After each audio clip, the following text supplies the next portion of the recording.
Thank you very much. And thank you everybody for coming.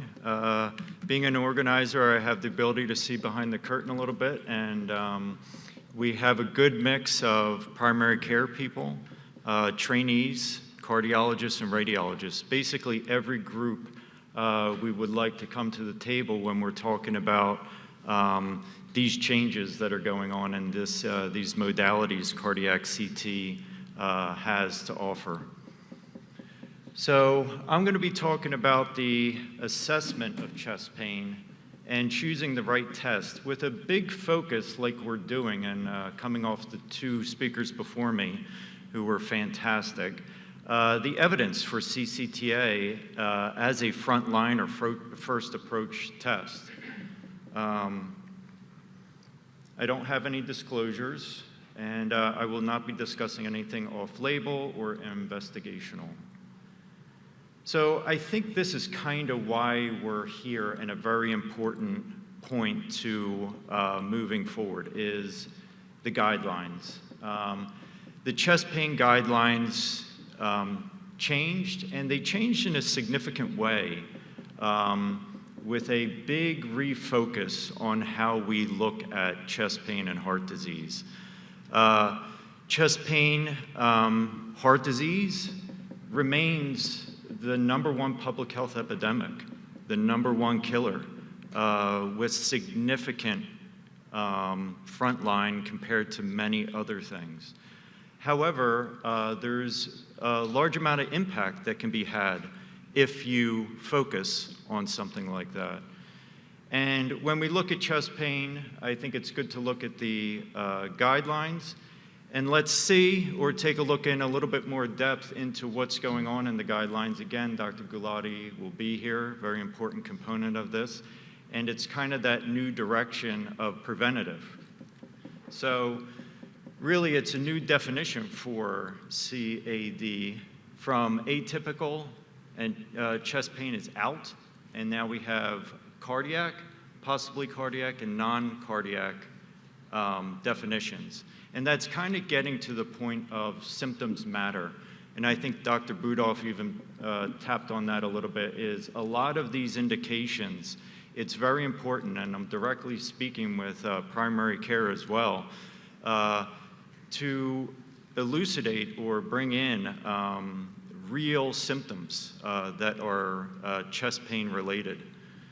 And that emphasis on preventative and early portion of guideline-directed medicine, therapies, and that deferred or no testing and low risk. So risk stratification and its ability to defer testing is an important component in these guidelines.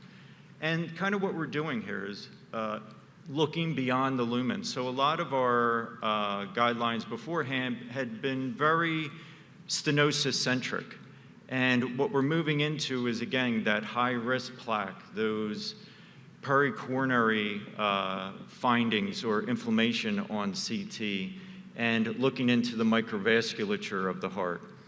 Bringing in multimodality imaging, CCTA, frontline, CMR, if you image early and utilize a CTA first strategy, we see a lot of advantage in those strategies. A structured risk assessment and decision pathways. Selection of the anatomic versus stress testing. So we want to take a look at pre-test likelihood of obstructive CAD with the addition of calcium scoring. And the clinical question, again, bringing back plaque versus ischemia, anatomic and functional, and looking towards more outcome data for FFRCT. So we have a lot of choices, right? There's a lot of multimodality, or a lot of testing that we can do. And in the first talks, I think we see that CTA is very high on the sensitivity and specificity category compared to many other tests. And these, a long time being able to evaluate this against other testing.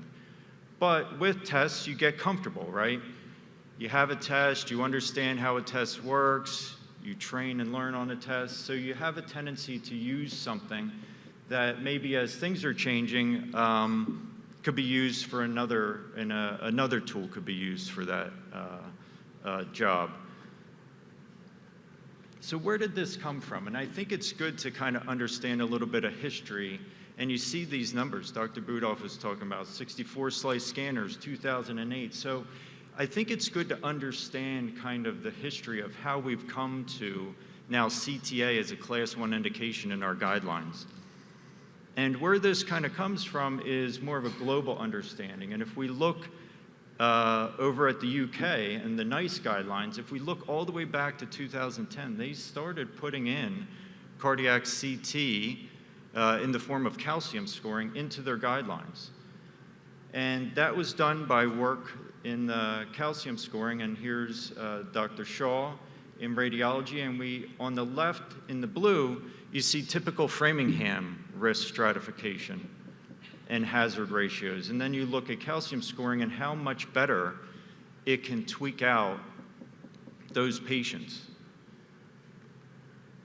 But we start getting, from that change in the NICE guidelines, we start getting a lot of rich data coming out of all of these changes in putting cardiac CT into the guidelines. So NICE not only did, what they did was they took all low-risk patients from 0 to 29%. And if you had a calcium score of 0, they would give you, if you had a low risk, they would give you a calcium score, and if it was 0, you would stop there. However, if the calcium score was above 0, you would move on to a CTA.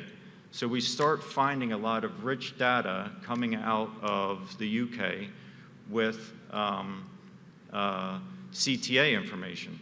And if we look here at the confirmed registries, you see that CTA offers superior prognostic value. So all of these curves, when you compare them to other stratifications, CTA performs very well. And CTA, again, early, is able to affect outcomes as well. And like we've said before, if you start statins, you get a big reduction in outcomes. However, like we sort of talked about, those lower subject patients, including the calcium score of 0, we miss some patients that have events. So it isn't the complete story of seeing all the plaque. So in 2016, NICE revisited the guidelines, and then they moved to removal of calcium scoring and a CTA first approach.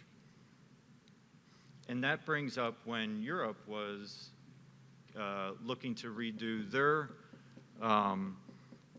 guidelines, the idea was, is this the way to go? Is it universal to accept the NICE guidelines for stable coronary artery disease?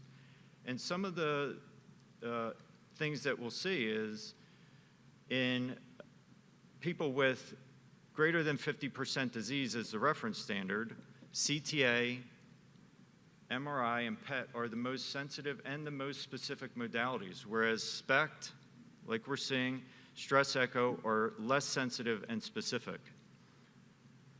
And if we also look at invasive FFR as the reference, CTA, MRI, and PET are the most sensitive. However, like we've said before in the talks, the specificity is not as high.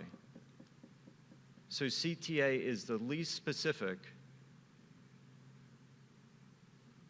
but if you add in FFR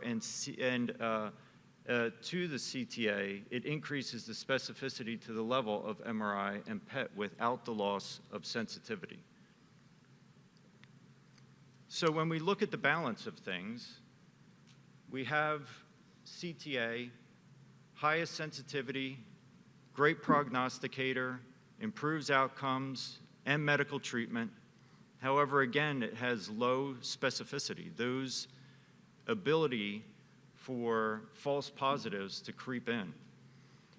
No functional component and its availability. However, what we sort of looked at, or some of the recommendations were, if we add in the FFR, if we add in the high-risk plaque, that elevates that specificity much higher, and then CTA becomes the highest sensitivity and specificity, again, with prognostication and improved outcomes and treatment. And then we have the AHA ACC guidelines, and that's where you see CTA come in as a level 1A indication test, very highly recommended. And it's because of these things, it's power. And we were getting at some of those with the different, not only looking at the coronaries, but it's a volume scan. You have a full view of all the cardiac, and including the lungs next to it, bones. So things that come in as chest pain, and we mentioned chest pain matters, symptoms matter. Many patients have sometimes 10% of significant non-cardiac findings on their CTAs of the chest. And I put this slide in again. I know primary care, I know people are out there dealing with patients. Symptoms are difficult, right? This is one patient I just happened to pull up the list of symptoms, and it's very difficult for not only the clinician, but sometimes the patient themselves to understand their symptoms. What symptoms are related to cardiac disease? And that's why we have to get very specific when we're using the tests to utilize specific chest pain symptoms. So when we look at the chest pain guidelines, again, this is for stable chest pain and no known CAD. And if we look at the pre-test likelihood of CAD, if you stratify the patients into low, intermediate, and intermediate high, we see that CTA is favored for those younger patients, less than 65. And again, that's getting at that specificity of the test. So what you're seeing there is that, again, the negative predictive value of coronary CTA has always been extremely high. Normal is normal. However, when we get older patients and when we get more established disease, and established disease is the calcified versions of these plaques. So as the disease gets more established, the specificity of the test goes down. And then also within intermediate and high-risk patients in that 40 to 90% range and the indications.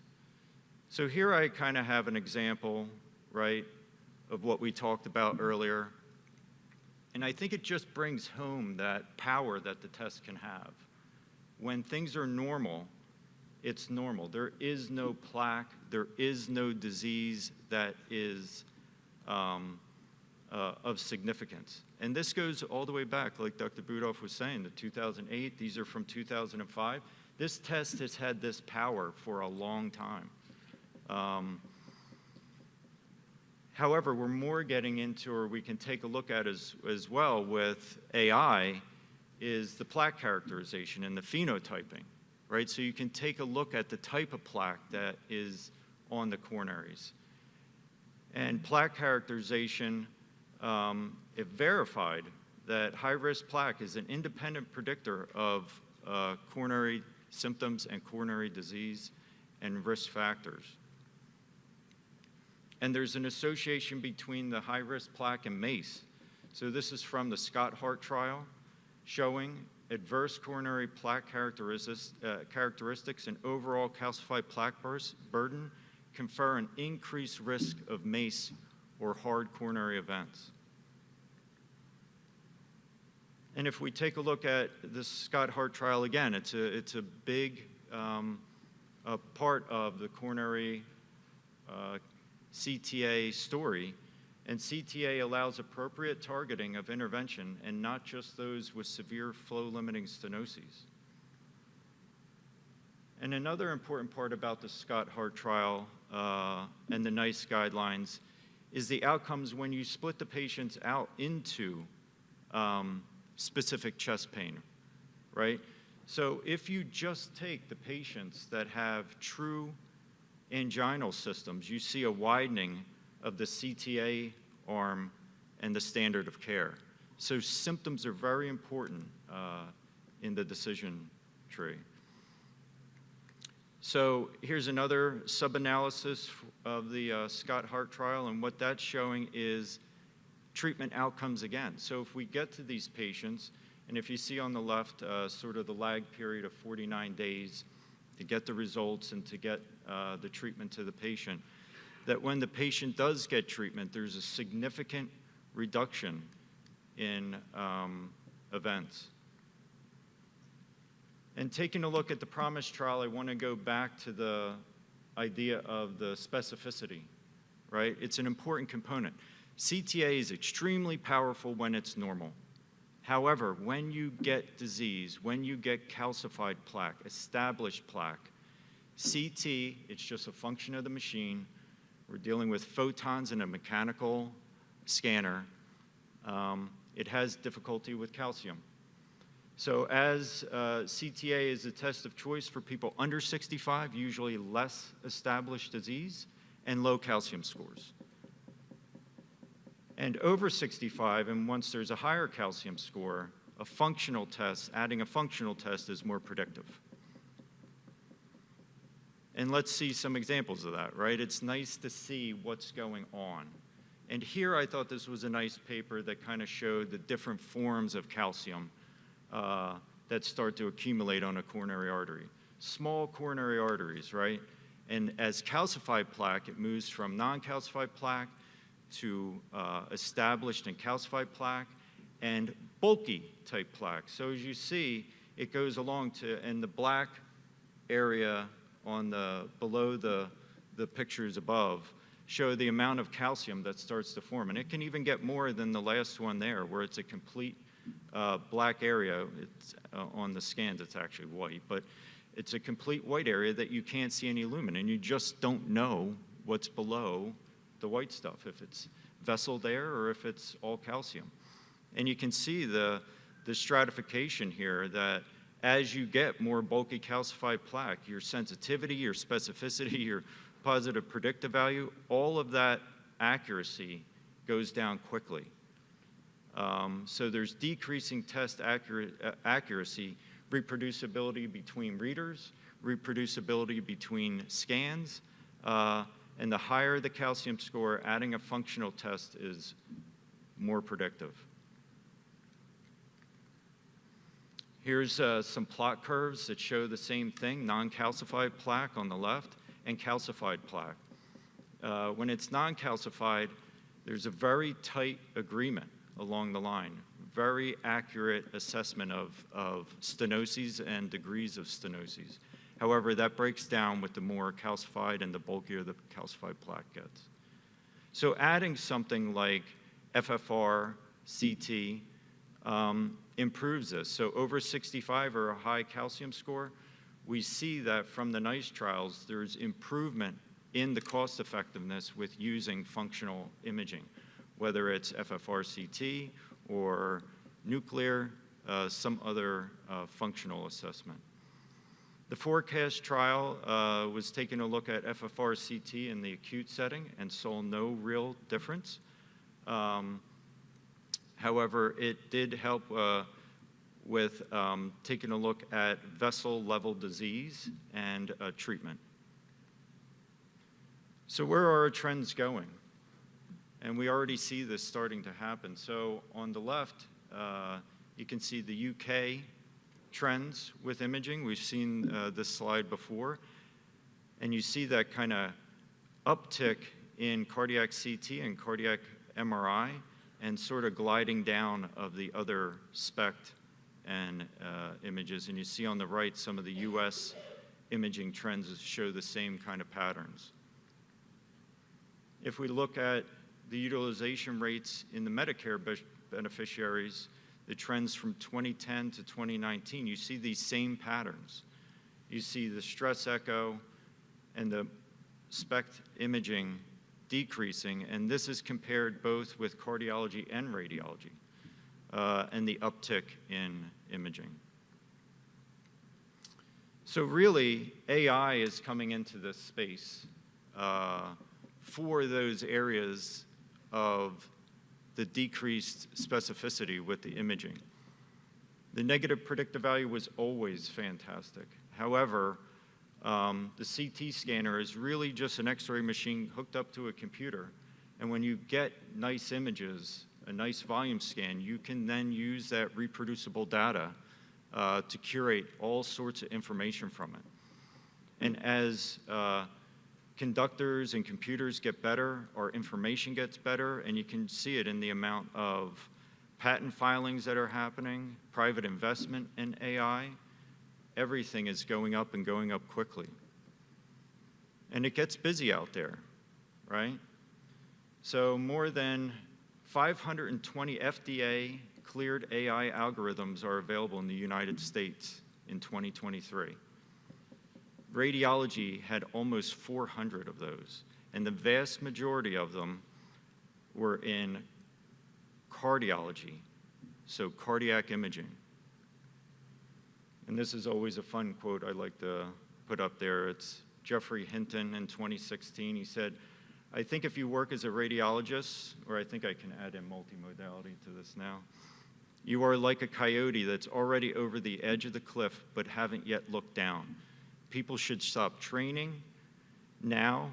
It's just completely obvious that within 5 years, deep learning is going to do better than radiologists." So we're okay for now, but you know, that's a little bit kidding aside. Is I think everybody working together, it's a very important time where, again, going back to the #1 public health epidemic, I think we have an opportunity to make a significant difference, and that's working together. So to summarize the ACC guidelines in that putting CCTA first as a Class 1 indication, again, symptoms matter, right? Anginal symptoms, an ischemic ECG without symptoms, and no known CAD. And it's also to help determine vessel and positive function tests and indication for revascularization. And I always like this slide on the right. I think it summarizes a lot about cardiac CTA and coronary CTA imaging and disease process itself. So what you're seeing is, as we age, calcium increases. That's what I talk about, the established disease, right? But there's an area when you're younger where that mixed plaque, like we talk about, is in its earlier stages, right? And the test is very helpful, CTA again, in that negative predictive value in those young, lower calcified plaque diseases. However, as it becomes more calcified, the ability for the CTA to make the diagnosis without a component of functional imaging is decreased. So in conclusion, the utilization rates for cardiac CT, MRI, and PET are all growing rapidly. Their current utilization in the US are still tiny compared to echo and SPECT. However, that's not everywhere, and we're starting to see trends. So that's why programs like this, where we outreach and bring communities together when we're dealing with such a big disease that affects so many of us, being able to see the benefits and how to utilize the test is very important. The impediments to cardiac CTA is the shortage of trained technologists and physicians, and just the inherent technical part of the exam. We saw the CT scanner with the casing off. The analyses and the reporting times and overall low comparative reimbursements compared to the other tests. However, advances in AI and industry are addressing these issues in concert with us and have the promise to do even more in the future. So thank you, and thank you everybody for coming.